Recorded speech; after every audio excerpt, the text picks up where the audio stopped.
Sir Taiwan के अंदर ये आपने मुझे एक खबर भेजी थी। खबर का एक ट्रेंड है वहाँ पे जो मेरे ख्याल में 1951 से चल रहा है कि ताइवान में एक टैक्स इवेजन, टैक्स चोरी को डिस्करेज करने के लिए, ख़त्म करने के लिए और लोगों को इस चीज़ पे लाने के लिए कि आप जो भी ख़रीदारी करें उसकी पक्की रसीद लें।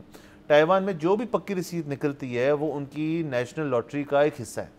उस पर एक नंबर होता है और वो आपका एक लॉटरी नंबर होता है, और अगर उसके अंदर फिर माहाना, हफ्तावार जो भी जिस तरह से उसके प्राइजेज, कैश जो भी इंट्रोड्यूस होता है, जो शख्स जीत जाता है उनका वो ऑटोमेटेड किस्म का सिस्टम होगा जिसके अंदर से वो जी एक रसीद नंबर निकाल देते हैं। अगर आपके वो रसीद पड़ी है आप जाके दें और आप उसके पैसे ले लें। तो इस तरह से सर उन्होंने इंसेंटिवाइज किया हुआ है कि यहाँ पे देखें ना, पक्की पर्ची और कच्ची पर्ची जो है उसका एक बहुत बड़ा मसला है। बहुत लोग प्रेफर करते हैं कि जी कैश पे करें। एक तो कंज्यूमर हो गया ना जी, जो बायर है कि जी मैं कैश पे करना चाहता हूँ। यहाँ पे अभी तक सेलर्स भी बहुत सारे हैं। मैं कुछ ऐसे पेट्रोल पंप्स को मुझे पता है कहाँ पे हैं जहाँ पे वो अभी तक कार्ड मशीन, पॉस मशीन पे नहीं आते, वो कच्ची पर्ची सिस्टम पे ही चल रहे हैं। यहाँ पे दुकानें, ख़ास तौर पे आपकी सब्ज़ी, फल वगैरह की जो मंडियाँ हैं वहाँ पे आप चले जाएँ तो वहाँ पे कोई कॉन्सेप्ट नहीं है अभी कि आपने ऑनलाइन डिजिटल पेमेंट्स करनी है या आप कार्ड मशीन से कर दें। अभी कैशो कैश बहुत ज़्यादा जगह चल रहा है। तो पाकिस्तान में ये चीज़ थोड़ी लेट आएगी, लेकिन आइडिया बहुत अच्छा है कि जी आप उससे कोई इंसेंटिवाइज कर दें रसीद को।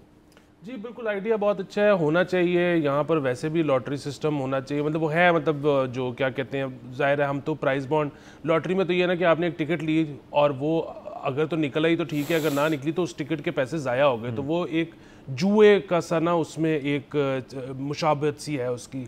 लेकिन प्राइस बॉन्ड ऐसी चीज़ है कि जिसमें अगेन आपने एक बॉन्ड ले लिया है और वो bond as good as cash है, वो आप किसी भी वक्त जाकर तो चेंज करवा के उतने ही पैसे ले सकते हो। अच्छा, ये जो रसीद है ये भी बिल्कुल जुआ नहीं है। उसकी वजह ये है कि इसमें आपने तो जो ख़रीदना था ख़रीद लिया और उसको आपने इस्तेमाल कर लिया। हाँ, उसमें कुछ आपका निकल सकता है, कुछ जा नहीं सकता उसकी वजह से। तो अगेन ये बड़ा इम्प्लीमेंटेबल है पाकिस्तान में।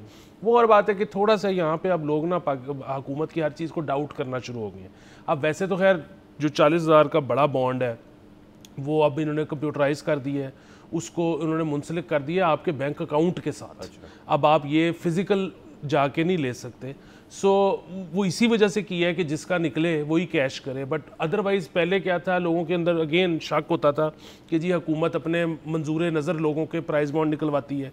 अब बात ये कभी दुरुस्त थी या नहीं थी, वो ये भी सकता है कि जो मंजूर नज़र थे वो किसी और का निकला हुआ ख़रीद लेते हों अपनी ब्लैक मनी वाइट करने के लिए। मैं माजी की बात कर रहा हूँ। सो अब उसको ख़त्म कर दिया गया इसी वजह से। तो आहिस्ता आहिस्ता हुकूमत को जो है ना, अपना जो इमेज है, लोगों का जो ट्रस्ट है, वो बहाल होने की ज़रूरत है। एक दफ़ा जब लोगों का ट्रस्ट बहाल हो गया ना कि यार हमारे साथ ये हैंड नहीं करेंगे, तो फिर इस तरह की जितनी स्कीम्स हैं वो बहुत कामयाब होंगी। सब्सक्राइब करें और बेल दबाएं ताकि कोई खबर रह न जाए।